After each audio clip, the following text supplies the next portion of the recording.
Bonjour. Le chapitre qu'on va traiter aujourd'hui s'intitule « Le circuit économique ». Ce chapitre, on l'a déjà traité l'année dernière. C'est pour cela que, comme on le voit dans le plan, la première séquence, c'est une séquence de rappel. On va commencer le rappel par une présentation. On s'appuie sur un exercice, bien sûr, pour énoncer les notions d'agent économique, d'opération et de flux économique et de marché. La séquence 2 sera pour l'élaboration d'un circuit économique élargi et ouvert, ainsi que l'exploitation. La séquence 3, c'est une séquence d'application. Alors, présentation. Au cours d'une année donnée, dans une économie simplifiée, les opérations suivantes ont été enregistrées en unités monétaires du pays. Alors, on a un tableau qui nous montre 8 opérations. La première opération, c'est l'opération de production des entreprises. Cette production, elle est vendue comme bien de consommation finale aux ménages, comme bien de production. Les biens de production, il y a une partie qui est exportée vers le reste du monde et l'autre partie, elle est vendue aux entreprises de consommation. La deuxième opération est une opération de versement par les entreprises aux ménages de salaires, d'intérêts et de dividendes. La troisième opération, c'est une opération qui consiste en le paiement de prestations sociales aux administrations par les ménages. La quatrième opération consiste en les traitements des fonctionnaires. L'opération 5, c'est le paiement des impôts par les ménages et par les entreprises aux administrations. La cotisation sociale, c'est l'opération 6, elle est versée par les ménages aux administrations. L'opération 7 est une opération d'importation pour les biens de consommation intermédiaire faits par les entreprises et pour les biens de consommation finale faits par les ménages. La dernière opération, c'est une opération d'emprunt contractée par les entreprises auprès des ménages et de l'extérieur. Alors, le travail qui est demandé sur la base de ce tableau, première question, on nous demande de relever les différents secteurs institutionnels du tableau. Alors, on va voir les différentes opérations et dégager les différents secteurs institutionnels. Alors, les secteurs institutionnels qui figuraient dans le tableau, on avait les sociétés non financières, bien sûr, qui nous faisaient la production. On avait les ménages qui avaient consommé, versé les impôts, etc. On avait l'administration qui avait donné les prestations sociales, qui avait donné les traitements. Et on avait le reste du monde avec lequel on avait échangé des opérations d'importation et d'exportation. Alors, la question 2, quel est l'agent économique qui ne figurait pas dans ce tableau? Bien sûr, l'agent économique qui ne figure pas dans le tableau, si on revoit le tableau, on avait la production, on avait les versements de salaire, les prestations, les traitements, l'impôt, cotisation, import, emprunt auprès des ménages et de l'extérieur. Donc, l'agent qui ne figurait pas dans le tableau, c'est bien sûr les institutions financières. Alors, la question 3, indiquez dans le tableau ci-dessous les opérations sur biens et services, les opérations de répartition et les opérations financières. On revient au tableau pour voir les différentes opérations. Je prends l'opération 1, c'est une opération de production. Qu'est-ce qu'on produit? On produit bien sûr soit des biens, soit des services. Donc, c'est une opération sur biens et services. L'opération 2, vous avez versement par les entreprises de salaires et de dividendes. Donc, c'est une opération de répartition, comme on l'a vu dans le programme l'année dernière de répartition. Pour l'opération 3, prestations sociales, là aussi, c'est une opération de répartition. L'opération 4, le paiement des traitements des fonctionnaires, bien sûr, c'est en contrepartie du travail, et donc c'est une opération de répartition. L'opération 5, c'est le paiement d'impôts, et c'est aussi opération de répartition. Bien sûr, comme on l'a vu l'année dernière, c'est la répartition primaire. Et puis la cotisation sociale, c'est aussi une opération de répartition.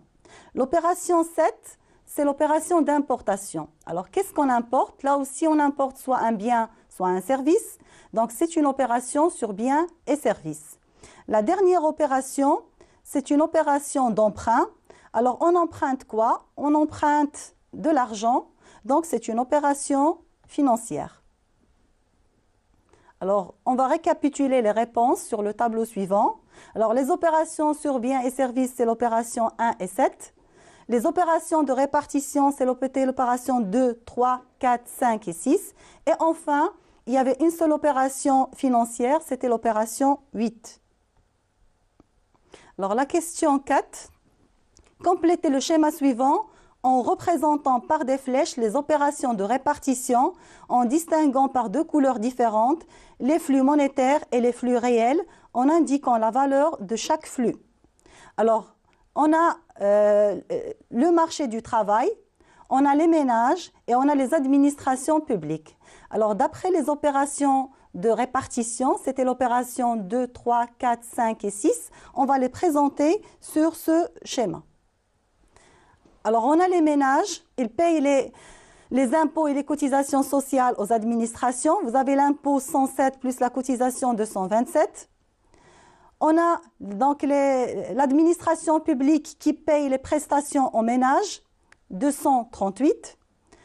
On a le ménage qui offre sa force de travail au marché du travail et qui est bien sûr acheté par les administrations publiques. Et enfin, l'administration publique, il paye les traitements aux ménages, c'est-à-dire à ses fonctionnaires, 176. Donc, sur ce schéma, les flux en rouge, ce sont les flux monétaires, et les flux qui sont en noir sont les flux physiques ou bien les flux réels. La question 5, identifiez en complétant le tableau ci-dessous les différents marchés sur lesquels sont réalisées les opérations faites par cette économie. Alors, on revient à nos différentes opérations. L'opération 1 était une opération de production. Donc, l'opération 1 qui était une opération de production va être effectuée sur le marché de biens et de services. L'opération 2, c'était le paiement des salaires. Alors, le paiement des salaires se fait sur le marché du travail. Donc, vous venez de voir dans la séance dernière le chapitre les marchés. On a étudié les marchés. Donc là, on est en train de rappeler cette notion des marchés. Alors, le paiement des dividendes et d'intérêts se fait sur le marché, bien sûr, de capitaux. Pour l'opération 3, c'était le paiement de l'impôt. L'impôt ne transite pas par le marché. L'opération 4, c'était le paiement des traitements. Le traitement se paye sur le marché de travail. L'opération 5, c'était les cotisations sociales. Alors, les cotisations sociales aussi ne transitent par aucun marché parce qu'ils ne sont pas le contrepartie ni de travail ni de biens. Alors, l'opération 6, on a les prestations sociales, la même chose. Ce sont des opérations qui sont sans contrepartie directe et donc ils ne transitent pas par le marché. L'opération 7, c'était une opération d'importation. Alors, on importe un bien ou un service, bien sûr, sur le marché de biens et des services. Et la dernière opération, donc l'opération, c'était l'emprunt. L'emprunt, il est contracté sur le marché de capitaux, plus précisément sur le marché financier. Donc, exploitation, on va donc prendre comme conclusion les notions déjà citées dans l'exercice. Paragraphe 1, les agents économiques. Alors, qu'est-ce qu'un agent économique d'après la comptabilité nationale? Alors, un agent économique ou bien un élément de l'agent économique s'appelle l'unité institutionnelle. C'est la cellule la plus élémentaire du secteur institutionnel. Alors, qu'est-ce qu'un secteur institutionnel? Le secteur institutionnel, c'est ce qu'on avait intitulé l'année dernière l'agent économique. Alors, dans l'optique de la comptabilité nationale, on l'appelle secteur institutionnel. Il regroupe l'ensemble des unités institutionnelles ayant la même fonction économique principale. Alors, les catégories d'agents économiques qu'on a déjà vues dans l'exercice. Alors, le comptable national distingue 5 catégories de secteurs institutionnels. Alors d'abord les ménages. Alors la catégorie des ménages dans la comptabilité nationale, il comprend les entrepreneurs individuels et les institutions privées sans but lucratif. Bien sûr, ils n'ont pas la même fonction principale que le ménage, mais par commodité, le comptable national les met ici parce qu'il y a difficulté de les suivre de manière comptable. Alors, le deuxième secteur institutionnel, c'est les sociétés non financières, qu'on intitule couramment les entreprises. Le troisième, c'est les sociétés financières. Le quatrième secteur, c'est l'administration publique. Alors, remarque, les unités institutionnelles résidentes à l'intérieur du pays entretiennent des opérations économiques avec les unités non résidentes. Ces derniers, c'est-à-dire les unités non résidentes, sont regroupés dans un secteur qu'on appelle le reste du monde. Alors, paragraphe 2, les opérations et les flux économiques. Alors, on va commencer par les flux. Alors, qu'est-ce qu'un flux économique? En principe, chaque opération se traduit par 2 flux. Alors, les 2 flux, par exemple, on a les flux réels. Le flux réel, c'est quoi? C'est un mouvement de biens ou de services. Exemple, production de 1000 tonnes de blé. Alors ça, c'est un flux qui est de biens et c'est un flux physique. Donc, c'est un flux qu'on appellera réel. Le deuxième flux, c'est le flux monétaire, c'est-à-dire c'est la contrepartie de ce flux, le paiement qu'on donne pour avoir le 1000 tonnes de blé. Alors, si je reviens à l'exercice précédent, on avait vu des flux réels et des flux monétaires, si vous vous rappelez. Alors, les flux réels étaient en noir, les flux monétaires étaient en rouge. Alors, les opérations économiques, le comptable national, là aussi, distingue 3 types d'opérations, comme on l'a vu dans l'exercice. Les opérations sur biens et services, les opérations de répartition et les opérations financières. Alors, les opérations sur biens et services décrivent l'origine et la destination des biens et des services. Alors, ce qu'on appelle l'offre, elle est présentée en ressources et la demande, elle est présentée en emploi. Les opérations sur biens et services peuvent être résumées dans l'équation qui suit. J'ai en ressources la production, bien sûr la production nationale, qui est complétée le cas échéant en cas de besoin par l'importation. Et donc, j'ai en ressources production plus importation qui est égale en emploi, c'est-à-dire comment est employée ces ressources, en consommation intermédiaire, plus la consommation finale, plus la formation brute du capital fixe et la variation du stock qui nous donne l'investissement, et le reste, elle est exporté vers l'extérieur. Les opérations de répartition sont les transferts de revenus d'un agent vers un autre agent. L'année dernière, on a vu cela dans un chapitre qu'on a intitulé « La répartition primaire et la répartition secondaire ». Les dernières opérations, ce sont les opérations financières. Les opérations financières recouvrent l'ensemble des relations entre agents qui ont des capacités de financement et les agents qui ont des besoins de financement. Donc, l'agent qui a une capacité de financement effectue des placements, l'agent qui a un besoin de financement va emprunter. Alors, le paragraphe 3, les marchés. Les marchés, comme on vient de le voir dans le chapitre marché, donc, il y a 3 types de marchés. Il y a le marché de biens et services, il y a le marché de travail et il y a le marché des capitaux. Alors, l'élaboration d'un circuit économique. Alors, dans une économie capitaliste, la plupart des relations économiques qui se nouent entre les agents transitent par les marchés. Alors, on a vu tout à l'heure les différents agents qu'on a rappelés. On a vu les différents marchés. Alors, il y a une relation entre les agents qui s'effectuent sur les marchés. C'est pour ça qu'on parle alors d'économie de marché. Pour simplifier dans ce qui suit, on ne considérera qu'un seul marché, le marché de biens et de services. Mais bien sûr, ne perdez pas de vue qu'il y a les autres marchés. Alors, le marché des biens et des services, on rentre sur ce marché en relation avec les ménages. Les ménages y déposent leurs demandes de consommation finale et bien sûr, le marché va répondre à cette demande.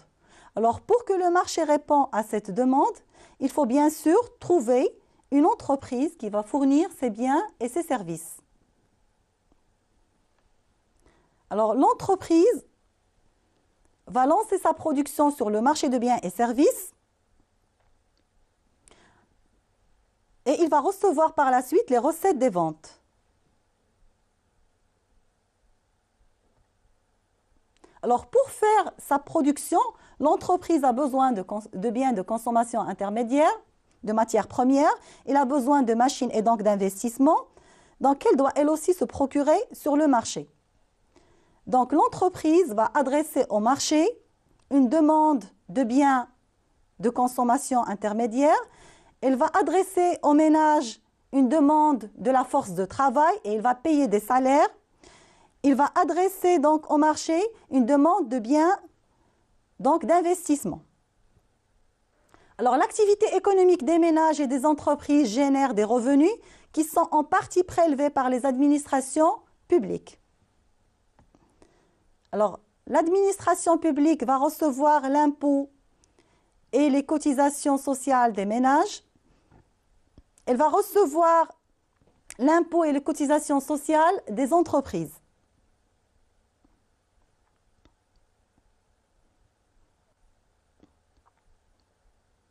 Les prélèvements effectués par les administrations publiques vont servir pour financer la production des biens et des services non marchands. Exemple, les écoles, la police, la justice, etc.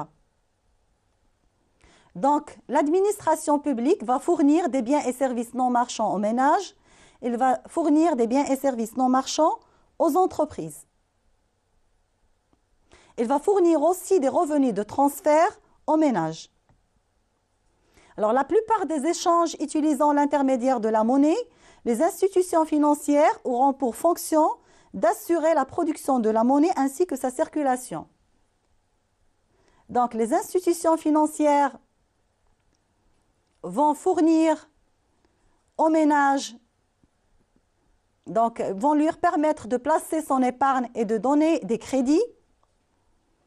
Les institutions financières vont permettre à l'entreprise d'épargner son argent et de demander des crédits. Enfin, l'économie marocaine est largement ouverte sur l'extérieur, qui est le reste du monde, et avec lequel on va entretenir des relations d'export et des relations d'import.